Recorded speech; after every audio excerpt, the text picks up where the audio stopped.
The night air was sharp and biting, a reminder that winter was settling in. It wasn't just cold, it was that kind of bone-deep chill that hits when the season first turns. As the wind howled through the quiet streets of a small town in the Midwest, James pulled his coat tighter around his broad shoulders. His breath, visible in the frigid air, came out in slow puffs, each one fading into the night like a ghost. At 32, he still had the build of someone who'd spent years in the army, his posture always straight, his movements deliberate. But tonight, all that discipline couldn't shake the weight of exhaustion from his bones. The streets were silent, save for the crunch of his boots against the fresh blanket of snow. It had been a long day, 12 hours of community meetings and planning sessions with the local law enforcement.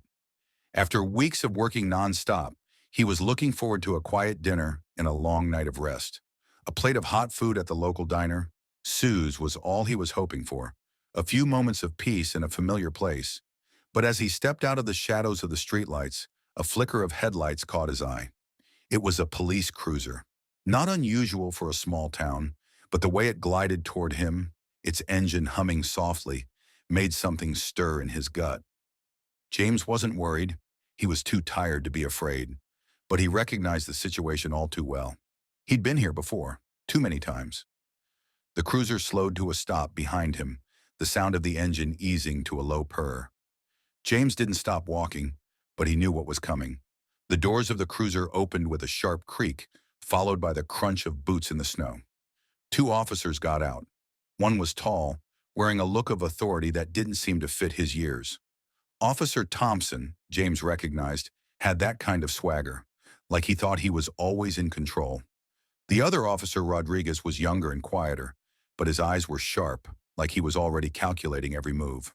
"Well, well," Thompson called out, his voice carrying across the street. "What's a guy like you doing out here at this hour?" James stayed still, his military training taking over. "Stay calm. Keep your voice even." "Just finished dinner," he said, keeping his eyes on the road ahead. "Heading home." Rodriguez circled around him, shining his flashlight over James's wool coat, inspecting it like it didn't belong in a neighborhood like this. "Nice coat for this part of town. Where'd you get that?" James felt a knot form in his stomach, but kept his expression neutral. "I bought it," he said firmly, his voice steady. "Is that a problem?" Thompson stepped closer, narrowing his eyes. "Let's see some ID." James's hand went to his wallet, his fingers stiff from the cold.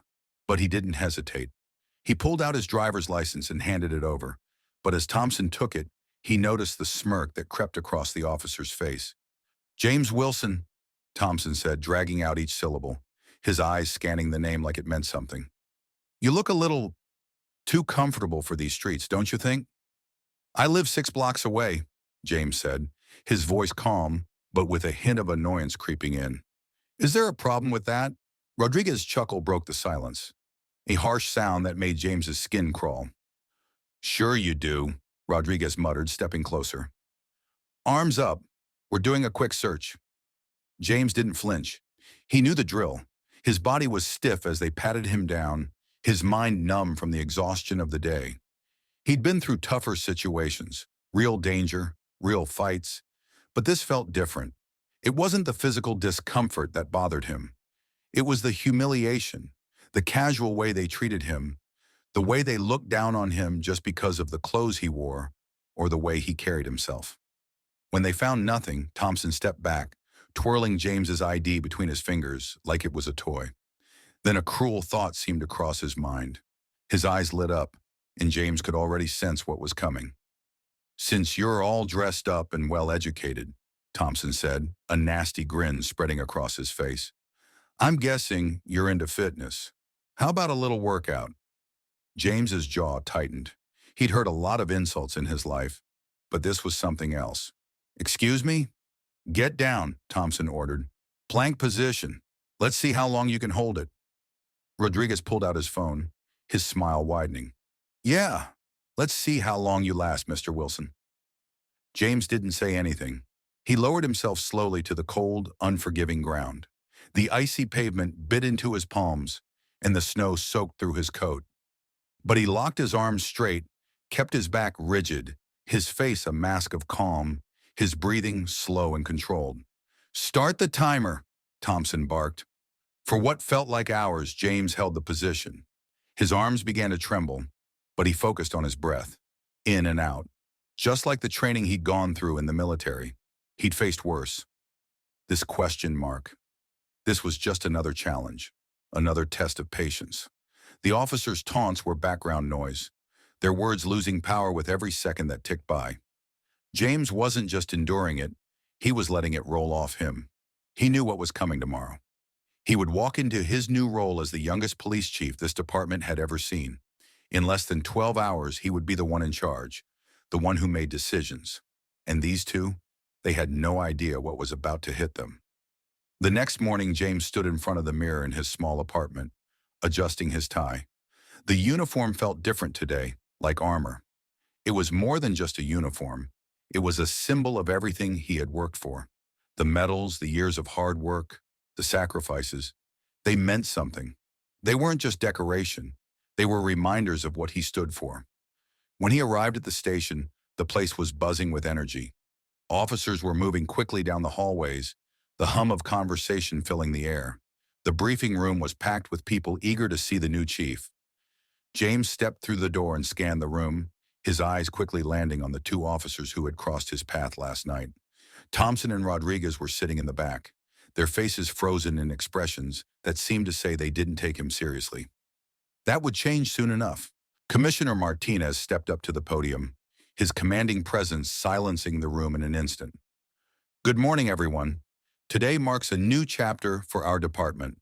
I'm proud to introduce your new chief of police, James Wilson." The room erupted into applause, but James's eyes stayed locked on Thompson and Rodriguez. Their expressions shifted from mild interest to shock as realization hit them. The man they'd humiliated the night before was now standing in front of them as their new boss. James walked to the podium, his footsteps echoing in the sudden silence. "Thank you, Commissioner," he began, his voice clear and steady. "I believe in accountability, integrity, and justice. These aren't just words to me. They are values I've lived by throughout my career. Some of you may not know me yet, but that will change." He paused, his gaze meeting Thompson and Rodriguez's. He didn't need to say anything else. Their confidence, the smugness they'd shown last night, had already disappeared. "Starting today, we will be reviewing everything, every complaint, every action. We will be transparent with the community, and we will earn their trust. This department is here to serve, and will do so with honor." James could feel the weight of their eyes on him, but he didn't flinch. Tomorrow the city would begin to change. And this time, it wasn't just him making that change. It was everyone who stood behind him. James settled into his office after the morning briefing, letting the quiet of the room calm his nerves. The walls were lined with dark wood and bookshelves, and the window behind his desk framed a view of the city stretching out below. But despite the calm, his thoughts were racing. A knock at the door broke his concentration. "Come in," he called out. Karen Chen, his new deputy chief, stepped inside, holding a stack of files.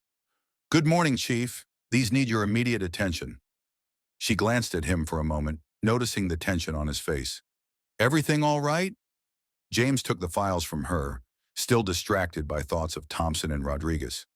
"Pull the personnel files for Officers Thompson and Rodriguez," he said. "Everything. Complaints, histories, anything." Karen raised an eyebrow but didn't question him. "Got it, sir." Within the hour, the files were on his desk, and what they revealed made his blood run cold. Complaints about excessive force, racial profiling, abuse of power, some of them dating back years, all of them buried or dismissed. James clenched his jaw as he read. The evidence matched everything he'd suspected and more. It was a pattern of corruption, and it was sickening. A commotion outside his office broke his focus. He could hear voices raised in agitation. Then the door opened, and there stood Thompson and Rodriguez. Gone was their usual swagger. Instead, there was a nervous energy in their step.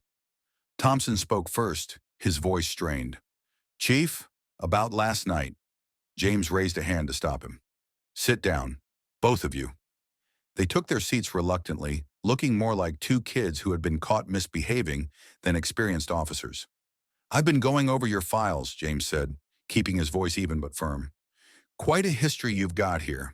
How many others have you humiliated?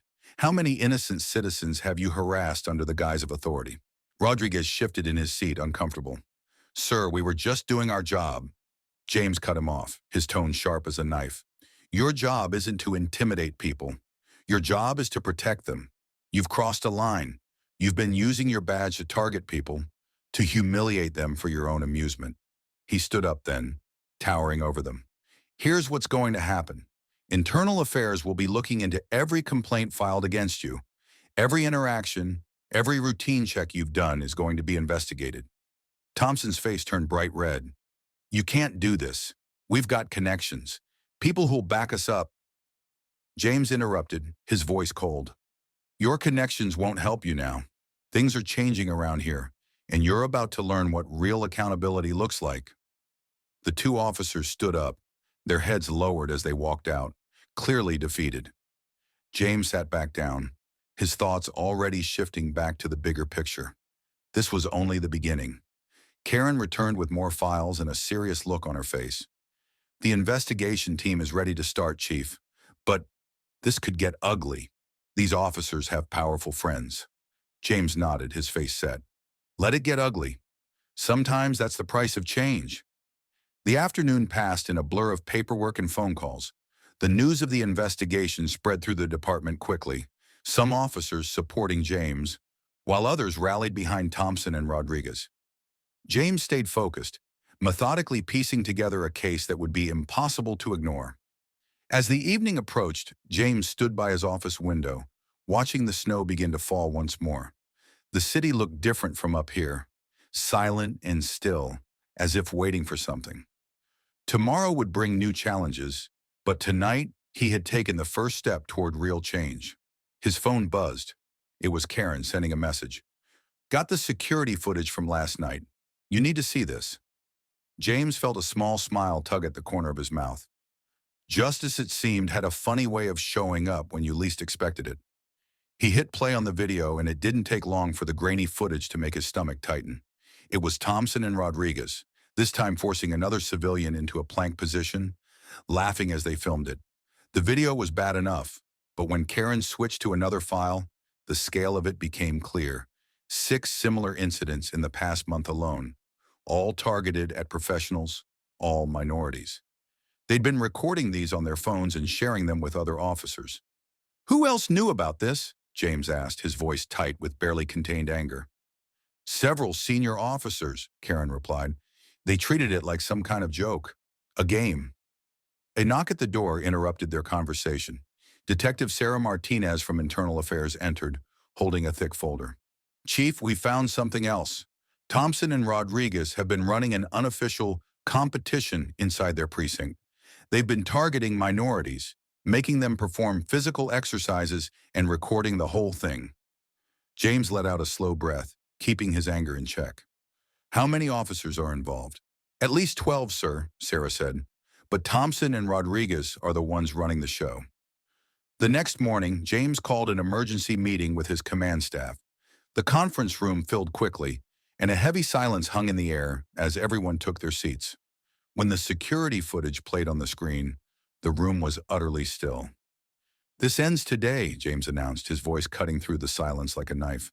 I'm suspending every officer involved, every officer who took part, every officer who knew and didn't speak up.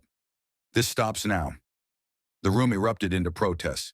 Captain Reynolds, a 20-year veteran, stood up, his face flushed with anger. Chief, you can't just... I can and I will, James said firmly. This isn't just about last night. This is about the culture of abuse that has been allowed to thrive for far too long, and it ends now. The response from the department was swift and divided. Some officers stood with Thompson and Rodriguez, resigning in protest. Others, finally free from the pressure of silence, came forward with more evidence, ready to stand against the corruption they had seen for years. By evening, local news stations had picked up the story, and James could see protests starting to form outside the station. People were demanding justice. His phone kept ringing with calls from reporters, city officials, and community leaders, all wanting his side of the story. Karen walked in with a fresh cup of coffee and some new reports. Thompson and Rodriguez are threatening to sue for wrongful termination, she said. They're claiming this is personal, that you're targeting them out of revenge. James nearly laughed. Let them try. The evidence is clear. They've got nothing. Later that night, James drove to Joe's, the same diner where everything had started. The usual crowd of officers was nowhere to be seen. Maria, the waitress, brought his usual order without asking, giving him a quiet nod. Heard about what you did, Chief, she said softly. About time someone cleaned house.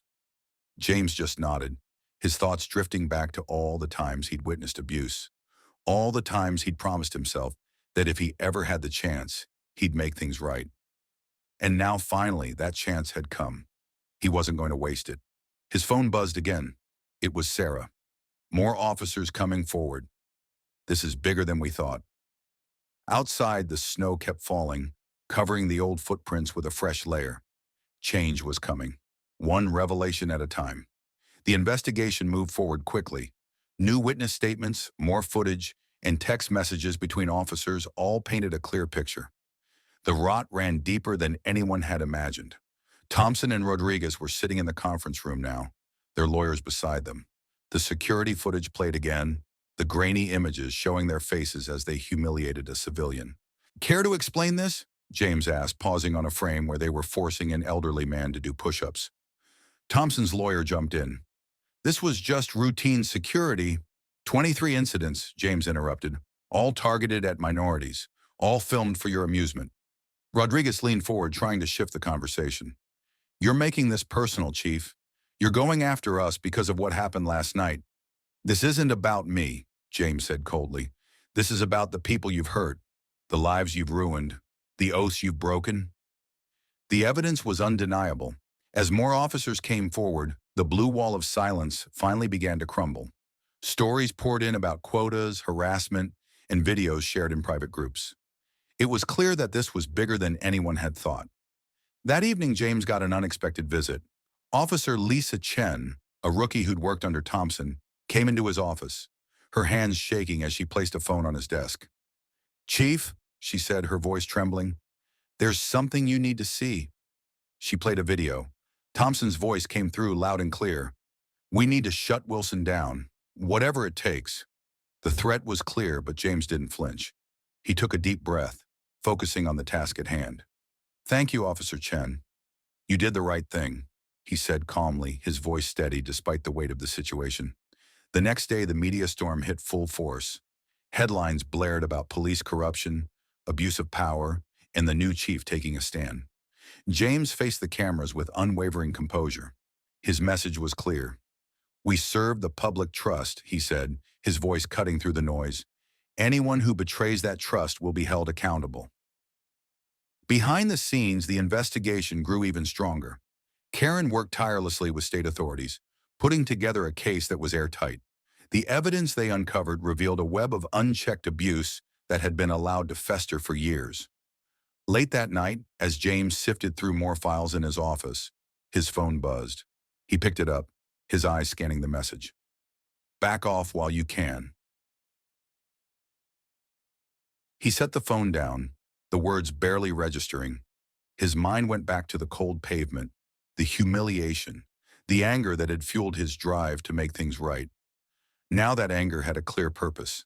There was no turning back.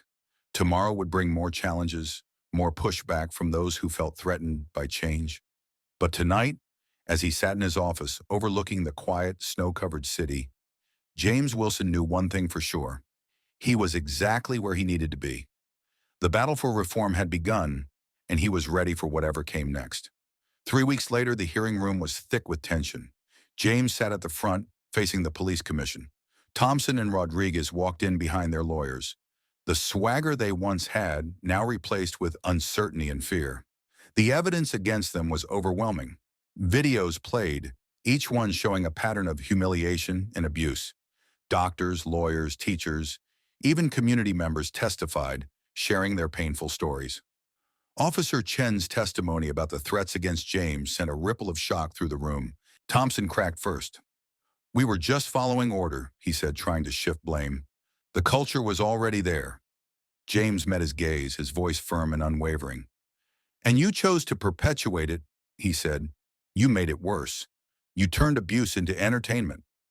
The commission's decision was swift and unanimous. Thompson and Rodriguez were terminated, their pensions revoked, and criminal charges would soon follow. 12 other officers were suspended or dismissed. Later that evening, James walked through the quiet, snow-covered streets, past the very spot where he'd been forced into the plank position. He could still feel the sting of the cold pavement on his palms. As he walked, a young black officer, Johnson, fell into step beside him. "You did it, Chief," Johnson said with a quiet sense of pride. "The department's different now."